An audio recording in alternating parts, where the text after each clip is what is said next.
Under examination. Mr. Paul nodded assent to this proposition and rose from his chair.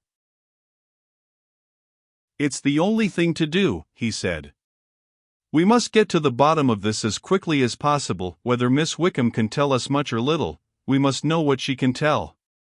Let us all meet here again at 3 o'clock. I will send one of my clerks to fetch her.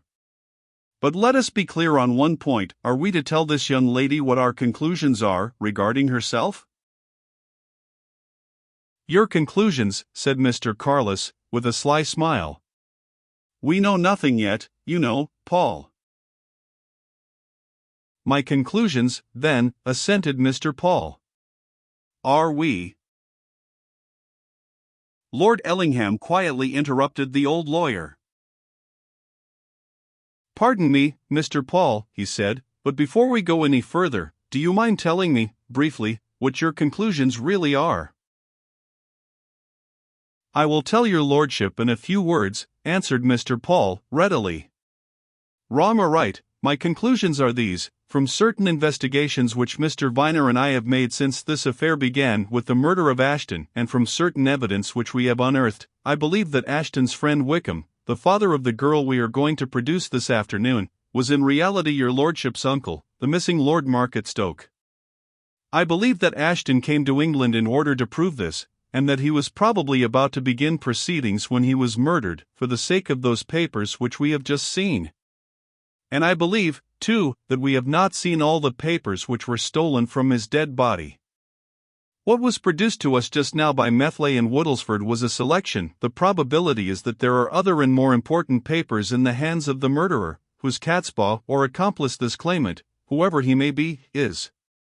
I believe," concluded Mr. Paul, with emphasis, "that my conclusions will be found to be correct ones, based on indisputable fact." Lord Ellingham looked from one solicitor to the other. "Then," he said, with something of a smile, "if Wickham was really my uncle, Lord Marketstoke, and this young lady you tell me of is his daughter, what, definitely, is my position?" Mr. Paul looked at Mr. Carless, and Mr. Carless shook his head. "If Mr. Paul's theory is correct," he said, "and mind you, Paul, it will take a lot of proving. If Mr. Paul's theory is correct, the position, my lord, is this. The young lady we hear of is Countess of Ellingham in her own right. She would not be the first woman to succeed to the title. There was a Countess of Ellingham in the time of George III. She would, of course, have to prove her claim before the House of Lords. If made good, she succeeds to titles and estates. That's the plain English of it, and upon my honor," concluded Mr. Carless, "it's one of the most extraordinary things I ever heard of. This other affair is nothing to it." Lord Ellingham again inspected the legal countenances. "I see nothing at all improbable about it," he said. "We may as well face that fact at once. I will be here at 3 o'clock, Mr. Carless. I confess I should like to meet my cousin, if she really is that." "Your lordship takes it admirably," exclaimed Mr. Carless. "But really, well, I don't know. However, we shall see. But, 'pon my honor, it's most odd. One claimant disposed of, another, a more formidable one, comes on. But we have not disposed of the first, have we?" suggested Lord Ellingham. "I don't anticipate any trouble in that quarter," answered Mr. Carless. "As I said to those two who have just gone out, send or bring the man here, and we'll tell in 1 minute if he's what he claims to be." "But how?" asked Lord Ellingham. "You seem very certain." "Dead certain," asserted Mr. Carless. He looked round his callers and laughed. "I may as well tell you," he said. "Portlethwaite drew me aside to remind me of it. The real Lord Marketstoke, if he were alive, could easily be identified. He lost a finger when a mere boy." "Ah!" exclaimed Mr. Paul. "Good, excellent. Best bit of evidence I've heard of. Hang this claimant. Now we can tell if Wickham really was Lord Marketstoke. If necessary, we can have his body exhumed and examined. It was a shooting accident, continued Mr. Carless. He was out shooting in the park at Ellingham when a boy of 14 or 15, he was using an old muzzle-loading gun, it burst, and he lost his second finger, the right hand. It was, of course, very noticeable. Now, that small but very important fact is most likely not known to Methley and Woodlesford's client, but it's known to Driver and to Portlethwaite and to me, and now to all of you. If this man comes here, look at his right hand. If he possesses his full complement of fingers, well. Mr. Carless ended with a significant grimace, and Mr. Paul, nodding assent, returned to the question which he was putting when Lord Ellingham interrupted him. Now let us settle the point I raised, he said. Are we to tell Miss Wickham what my conclusions are, or are we to leave her in ignorance until we get proof that they are correct? Or incorrect, answered Mr. Carless with an admonitory laugh. I should say, at present, tell her nothing. Let us find out all we can from her. There are several questions I should like to ask her, myself, arising out of what you have told us. Leave all the rest until a later period. If your theory is correct, Paul, it can be established. If it isn't, the girl may as well be left in ignorance that you ever raised it. Until 3 o'clock, then, said Mr. Paul. 3 o'clock found the old lawyer and Viner pacing the pavement of Lincoln's Inn Fields in expectation of Miss Wickham's arrival. She came at last in the taxicab which Mr. Paul had sent for her, and her first words on stepping out of it were of surprise and inquiry. What is it, Mr. Paul? She demanded as she shook hands with her two squires. More questions? What's it all about? Mr. Paul nudged Viner's arm. My dear young lady, he answered in grave and fatherly fashion, you must bear in mind that a man's life is in danger. We are doing all we can to clear that unfortunate young fellow Hyde of the dreadful charge which has been brought against him, and to do that we must get to know all we can about your late guardian, you know. I know so little about Mr. Ashton, said Miss Wickham, looking apprehensively at the building towards which she was being conducted. Where are you taking me? To a solicitor's office, friends of mine, answered Mr. Paul. Carless and Driver, excellent people. Mr. Carless wants to ask you a few questions in the hope that your answers will give us a little more light on Ashton's history. You needn't be afraid of Carless, he added as they began to climb the stairs. Carless is quite a pleasant fellow, and he has with him a very amiable young gentleman, Lord Ellingham, of whom you needn't be afraid, either. And why is Lord Ellingham, whoever he may be, there? Inquired Miss Wickham. Lord Ellingham is also interested in your late guardian, replied Mr. Paul. In fact, we are all interested. So now, rub up your memory and answer Mr. Carless' questions. Viner remained in the background, quietly watching, while Mr. Paul effected the necessary introductions. He was at once struck by what seemed to him an indisputable fact: between Lord Ellingham and Miss Wickham there was an unmistakable family likeness. And he judged from the curious, scrutinizing look which Mr. Carless gave the two young people as they shook hands that the same idea struck him. Mr. Carless wound up that look in a significant glance at Mr. Paul, to whom he suddenly muttered a few words which Viner caught. By Jove, he whispered. I shouldn't wonder if you're right. Then he placed Miss Wickham in an easy chair on his right hand, and cast a preliminary benevolent glance on her.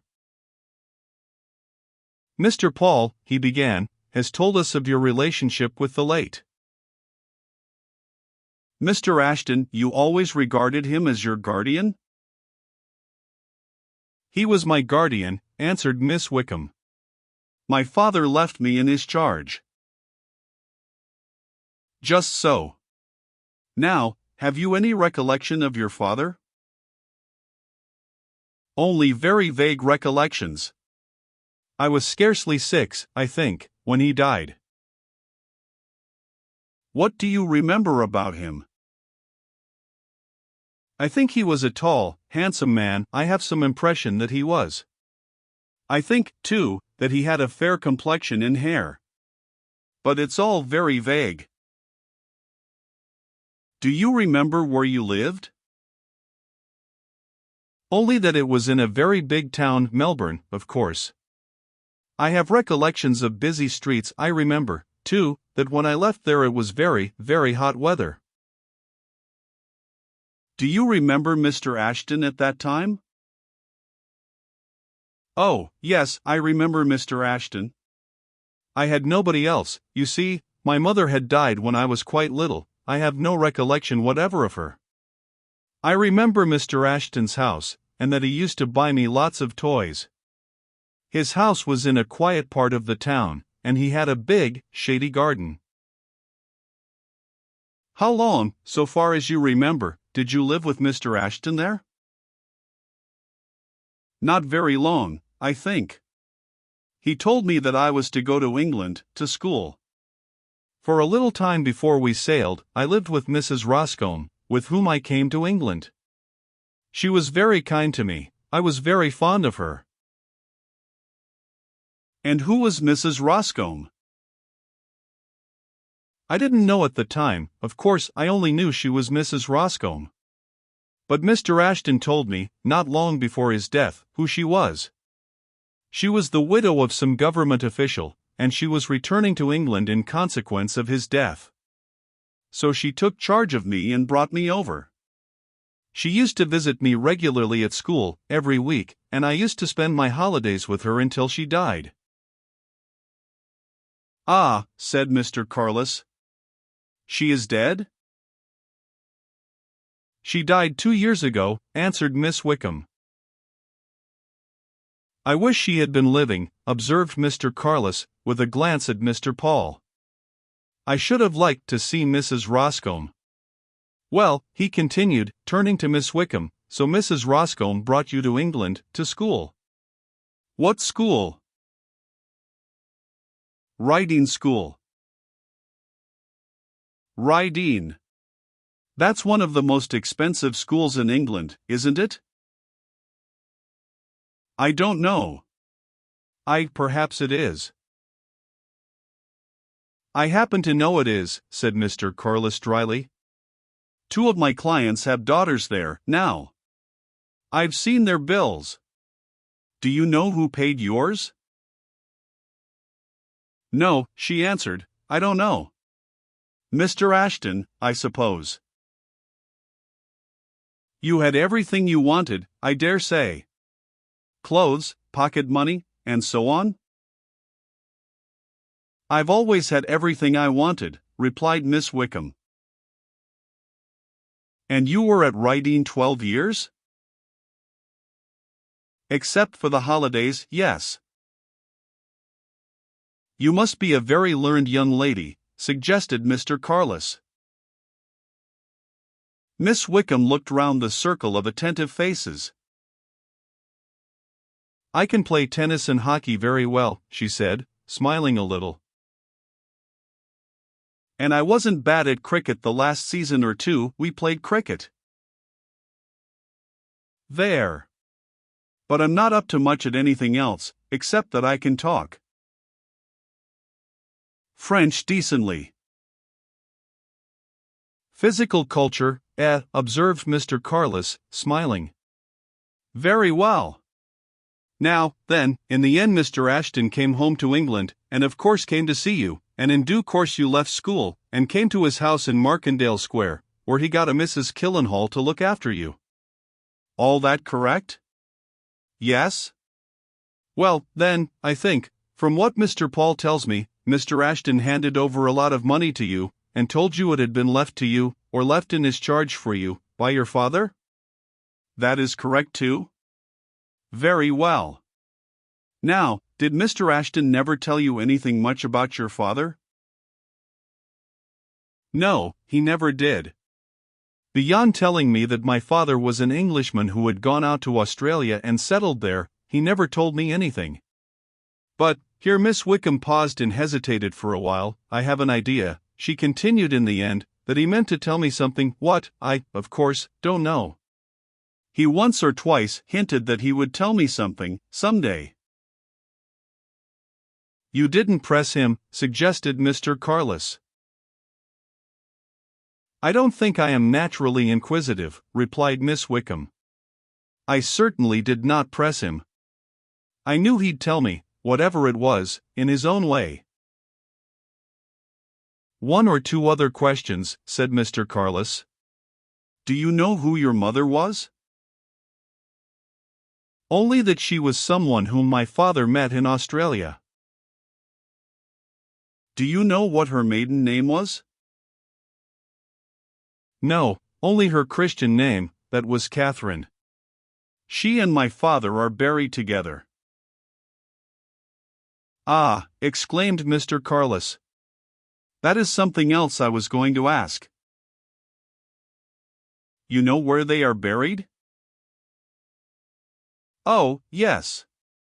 Because, before we sailed, Mrs. Roscombe took me to the churchyard, or cemetery, to see my father's and mother's grave. I remembered that perfectly. Her own husband was buried there too, close by. I remember how we both cried." Mr. Carless suddenly pointed to the ornament which Miss Wickham was wearing. "Will you take that off, and let me look at it?" he asked. "Thank you," he said, as she somewhat surprisedly obeyed. "I believe," he continued, as he quietly passed the ornament to Lord Ellingham, "that Mr. Ashton gave you this and told you it had belonged to your father?" "Just so. Well," he concluded, handing the ornament back, "I think that's all. Much obliged to you, Miss Wickham. You won't understand all this, but you will, later. Now, one of my clerks will get you a car, and we'll escort you down to it." "No," said Lord Ellingham, promptly jumping to his feet. "Allow me, I'm youngest. If Miss Wickham will let me." The two young people went out of the room together, and the three men left behind looked at each other. There was a brief and significant silence. "Well, Carless," said Mr. Paul at last. "How now?" "'Pon my honor," answered Mr. Carless, "I shouldn't wonder if you're right.